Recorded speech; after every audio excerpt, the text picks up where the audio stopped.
Gina is useless in the kitchen, isn't she?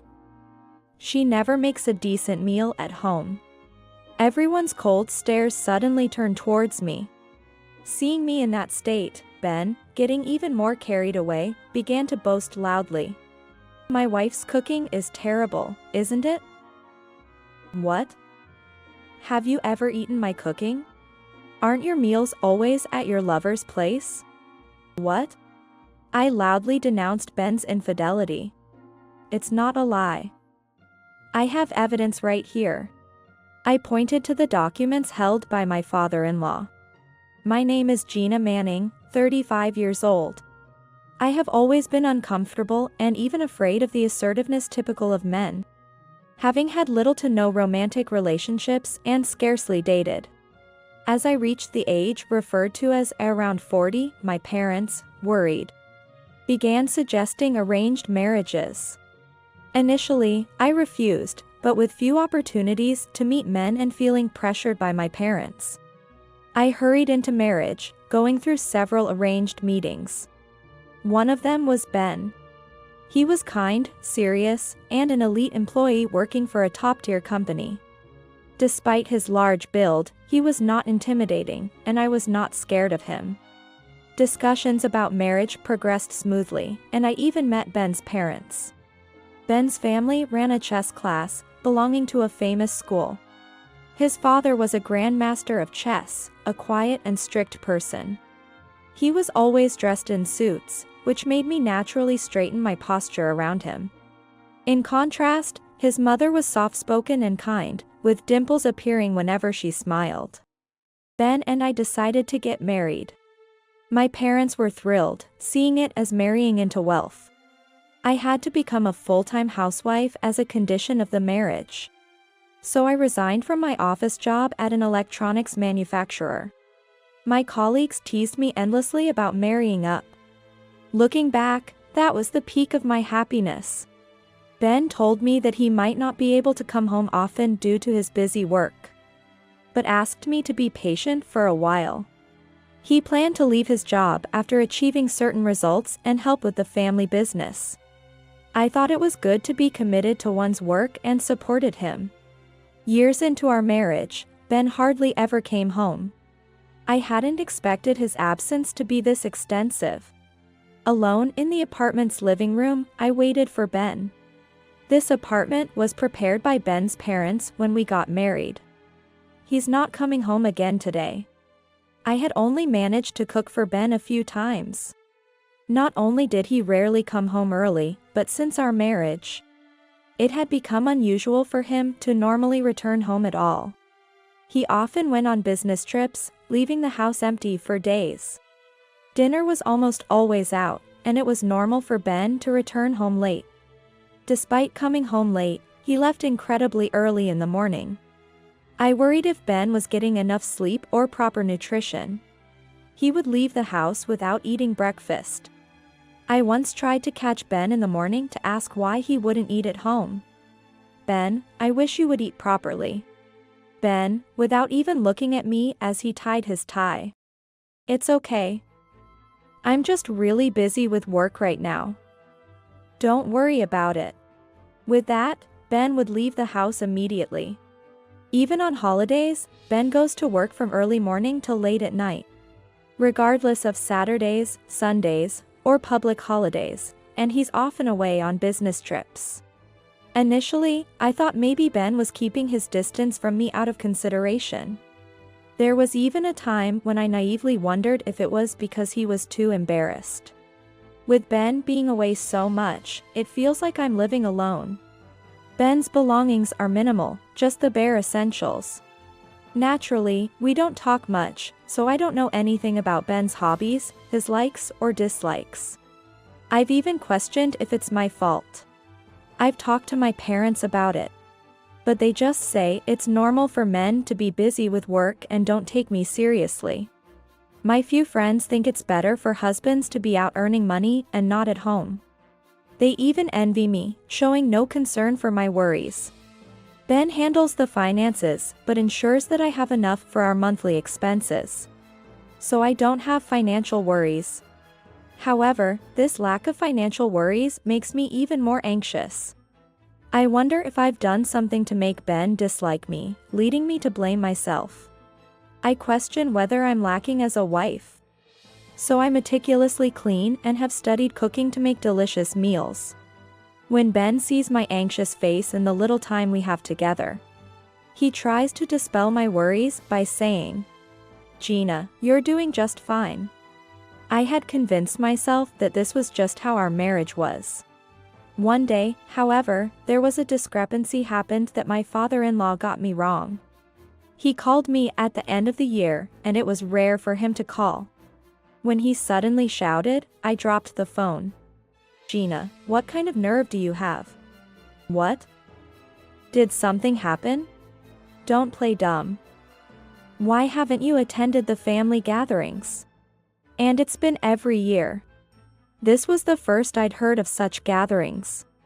I had discussed Christmas greetings with Ben, who told me that the family doesn't gather because his chess students come for greetings. He also said that gatherings were avoided because too many people would make it chaotic. Normally, Ben alone would go home with Christmas gifts. First of all, if you're not going to attend this year's gathering, shouldn't you at least notify us for not being able to attend? His stern voice made me freeze. It's been a tradition for me to stay home while Ben visits his parents for Christmas. I've been careful with Christmas gifts and greetings to ensure I'm not be considered to be cold. I've suggested calling at least, but Ben said it was extremely busy during the Christmas. And I assumed that was expected for someone of his father's stature. I was also afraid of meeting my strict father-in-law. According to him, the family meets on December 24th for a Christmas gathering. And the students come for greetings starting December 25th.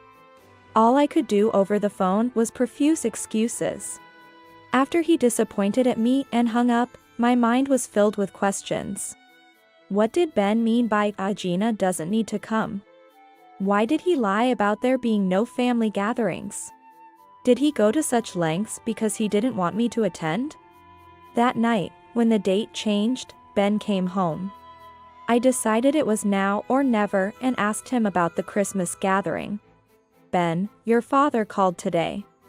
He was angry that I didn't attend the Christmas gathering." Ben sighed and answered reluctantly. It's daunting to go to a place with so many people. Plus, many wives dislike visiting their husbands' family homes. That's why I thought I was being considerate. I was astounded by Ben's misguided attempt at consideration. Sure, many people dislike visiting their in-laws. My friends complain about not wanting to go. But never going at all seems extreme. Despite Ben's reluctance, I decided I would force myself to attend the gathering. The Manning family's Christmas gathering was a grand affair. Many relatives gathered and exchanged greetings. Finally, you've shown your face. It's only natural for family to attend such gatherings. He threw these harsh words at me. Even when I explained that Ben had told me there were no family gatherings, my father-in-law remained furious. "You just didn't want to see us and were running away." I was so overwhelmed by his anger that I gave up trying to argue. The other relatives looked at me with disdain, which I felt was inevitable. I decided to endure it. What I couldn't endure, however, was Ben's lack of support. Instead, he just silently drank his alcohol. As everyone got more into their drinks, they approached me and started to complain. "We've never seen you do any housework. Ben has always been saying that." In my heart, I muttered, "That's because Ben hardly ever comes home. You rarely cook, and when you do, it's not tasty, so he always ends up eating out." All the accusations from the relatives were completely unfamiliar to me. What had Ben been telling them? I couldn't understand why he would demean me. "I'm sorry. I'll be more careful from now on." Overwhelmed by everyone's harsh words, I stiffened up and could only apologize. I felt like I was sitting on pins and needles as I helped in the kitchen and went around serving drinks. After barely making it through the relatives' gathering and the students' greetings, I returned home exhausted. Ben said he would go to work from his parents' house and left separately, just as he had arrived. Reflecting on it, everything seemed strange. Why had Ben said there were no family gatherings? And why was he spreading rumors that I was a bad wife who didn't do housework? Was there a connection between this and Ben's absence from home? Once I started wondering, I couldn't stop. Fortunately, I had plenty of time. I decided to follow Ben's movements, conducting what detectives on TV dramas call a behavioral check, or action confirmation. I followed Ben in a hurry as he left in the morning. I knew where his company was, so it was easy to tail him there. I felt a bit excited, like a detective, which was more fulfilling than spending the day doing nothing at home. I killed time in coffee shops and restaurants near his company and followed him when he went out. He didn't do anything suspicious that day and returned to the office in the evening. I kept watch from a coffee shop where I could see his company, and around 7 p.m., Ben left. Perhaps he finished work unusually early that day. If he went home now, he'd find out I had gone out. I hurried home. I managed to get home before Ben and quickly prepared dinner to wait for him. However, Ben didn't return until after midnight. Feeling that something was amiss, I decided to continue monitoring Ben's actions the next day. His behavior from morning to evening was the same. He would go to his company, leave for a bit, and then return in the evening. The issue was what happened after. Watching from a different restaurant, I saw Ben leave his company around 6 p.m. I decided to follow him again that day. Instead of heading towards the station that would take him home, Ben started walking in a different direction. I hesitated for a moment before deciding to follow him. Ben walked towards a bustling district filled with hotels. I resolved to follow him but lost sight of him. As I looked around, Ben suddenly appeared in front of me.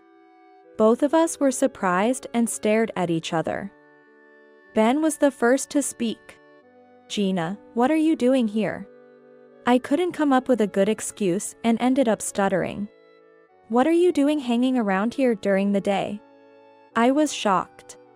Ben was the suspicious one. Yet, I was being made out to be the suspicious one. "Anyway, go home. We'll talk after that." Feeling embarrassed to be scolded by Ben in such a place, I fled home. As soon as Ben came home late at night, he confronted me with something outrageous. "I thought you were just idly passing time at home. But you're following your husband around? Why should I have to support someone like that?" I tried to defend myself, albeit meekly. "I am doing my part around the house. Don't say you're doing housework just because you cleaned a bit. From now on, manage with $100 for living expenses." I was speechless. How am I supposed to live on $100? The utility bills are deducted from my account. And you won't have to spend on my food, will you? Ben was smirking. "Then, at least let me work. Allow me to work part-time." Ben looked down on me, his lips curling in disdain. "No, work full-time, just like me. And don't slack off on the housework." Despite my attempts to argue, Ben was adamant. In the end, I had to follow Ben's orders and returned to my previous job at the electronics manufacturer. Now, I had to juggle both work and all the housework. Suddenly, my life became incredibly busy. I couldn't play detective anymore, caught up in the daily grind of work and chores. Since then, Ben has been unrelentingly critical, constantly finding faults and complaining about the housework. In the brief moments we saw each other in the morning, he would complain about dirty windows, dust in the entrance, unir on shirts, and leave for work after dumping complaints on me. Since I also had work, I had to take care of these chores at night. As the end of the year approached, so did the Christmas gathering. Ben, as usual, insisted I should not attend. You stay at home. You don't need to come to the gathering. I kept silent during our argument, knowing it was futile. As he left, Ben threw a parting shot. I can't present someone like you in front of relatives. It's embarrassing. I was shocked by his cruel words. How could Ben say such things? Working from morning to night and managing all the household chores. And he still says this to me. Anyway, I decided to attend the Christmas gathering without telling Ben. And I had to make Ben's true nature known to his father and mother.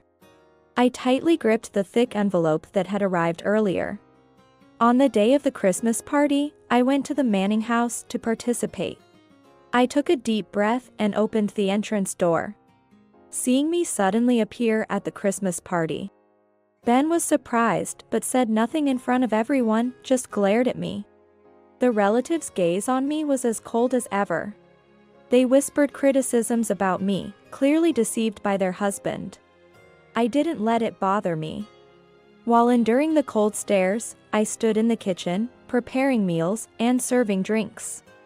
After a while, as the alcohol started to take effect, Ben began to loudly criticize me. Gina's useless even in the kitchen. She never makes a decent meal at home. Everyone's cold stares turned towards me all at once. Seeing me in that state, Ben, getting even more carried away, began to boast loudly. My wife's cooking is terrible, isn't it? My father-in-law's stern gaze was fixed on me. What in the world is going on here? What have you been doing? You might not be suitable as Ben's wife. As he raised his voice, all the relatives turned their gaze towards me. Just when everyone thought my father-in-law was about to start lecturing, I stood up in front of Ben and began to counter. What? Have you ever eaten my cooking? Aren't his meals always at his lover's place? What? My father-in-law was taken aback, his mouth agape. What are you saying? While everyone was in shock, only Ben started to make excuses in a panic. Gina, just because you're being spoken badly of, why would you lie like that? Ben turned back to my father-in-law and started to make excuses. Dad, I don't have a mistress. I would hope not. My father-in-law wanted to believe Ben. He nodded more to Ben's words than to mine. Thinking he had regained my father-in-law's trust, Ben began to speak more confidently. Talking such nonsense.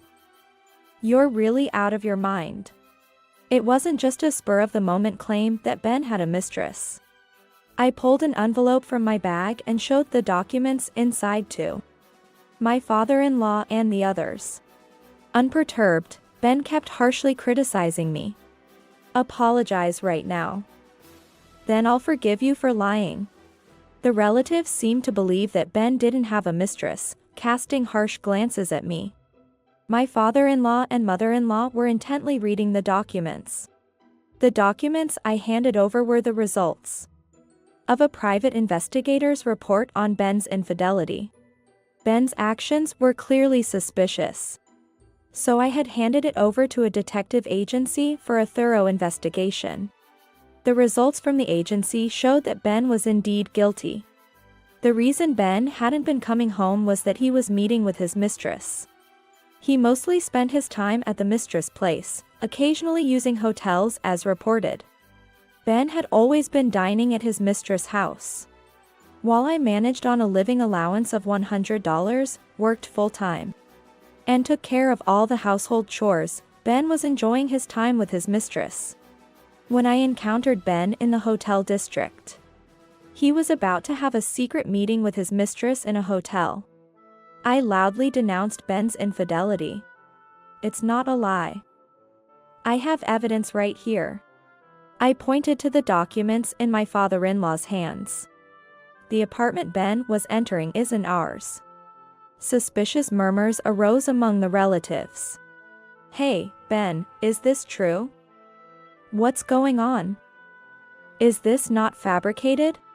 My father-in-law and mother-in-law were scrutinizing the documents, as if trying to bore holes through them.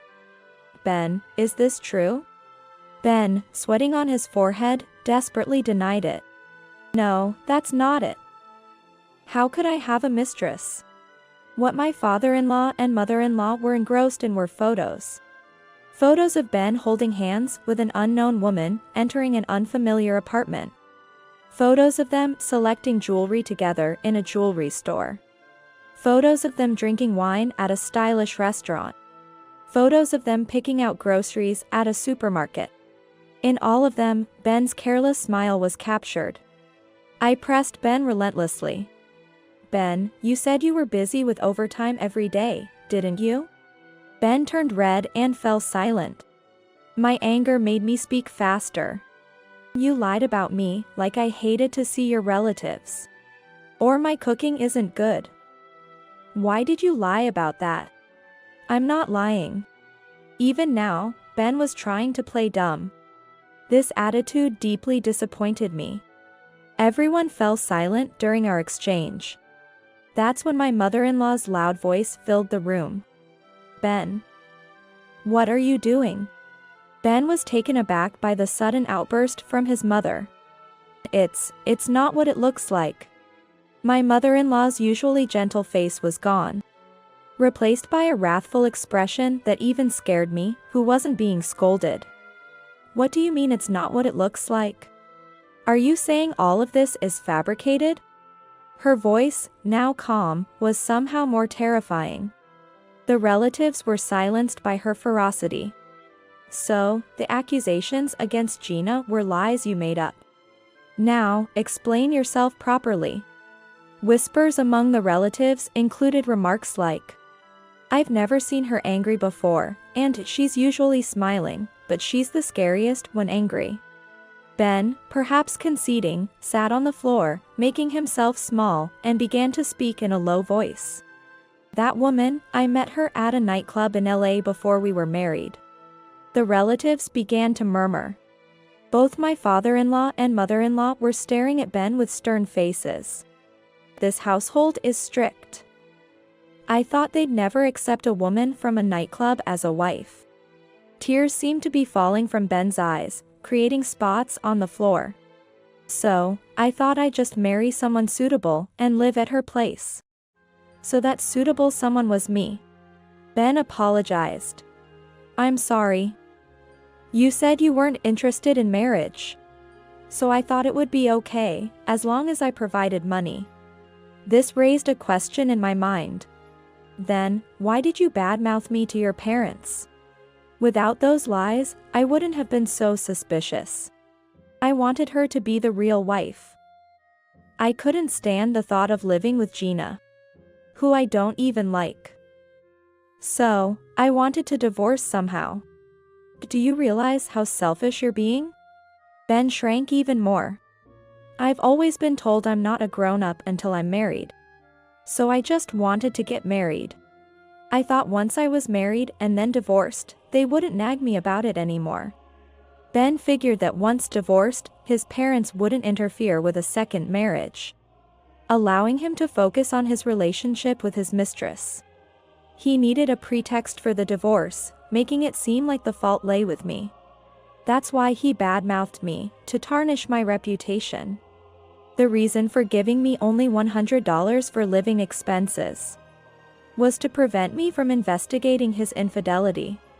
With only $100, I wouldn't be able to afford an investigation. And working full-time would leave me no time for it. He never considered that I would hire a detective agency.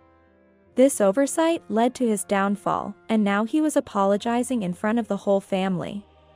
I told you infidelity was the worst. Betraying Gina, who has done so much for you. Anger was evident on my mother-in-law's face, her rage far from subsiding. Ben continued to cry, his forehead rubbing against the floor. Ben, you are a disgrace to our family. We disown you. The gathered relatives gasped. My mother-in-law's word was final. My father-in-law nodded in agreement. Ben had lost his place in this family. Exposed for his affair and lies, and now disowned by his own mother.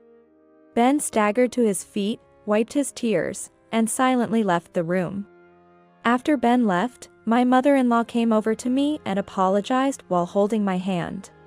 "Gina, I'm so sorry for the terrible things Ben has done." My father-in-law also apologized. "We truly apologize. You can divorce him, it's okay." My mother-in-law continued to hold my hand, her voice filled with tears. "I had no idea Ben was such a person. We were completely deceived. It's unforgivable how we scolded you without knowing the truth. I'm really sorry. I had thought my father-in-law was a stern and taciturn person, always looking angry. But he was actually a good person, quickly admitting his mistake and apologizing.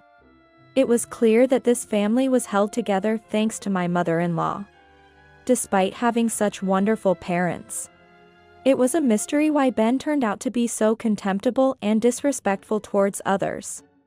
I reconciled with my in-laws, and soon after, my divorce from Ben was finalized. In a way, Ben got what he wanted with the divorce. After being disowned by his family due to the affair, Ben fell from his career trajectory and became a sidelined employee, working in discomfort.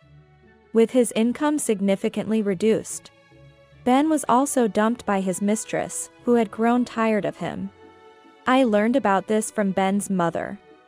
I received compensation from Ben. Especially from the Manning family, I received an amount more than double the usual rate. I suspect this included hush money. With the financial security, I've been able to enjoy luxuries like traveling abroad several times a year.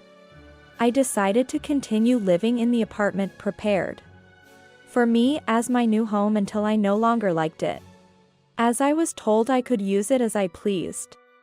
Since Ben was hardly ever home before, there's no trace of him. And I've been living comfortably.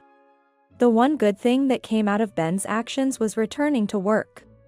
Thanks to being pushed back into employment by Ben, I now have a steady income and don't foresee any financial troubles in the future. I still occasionally keep in touch with my in-laws. They invite me to the Christmas gatherings, but I always decline those invitations.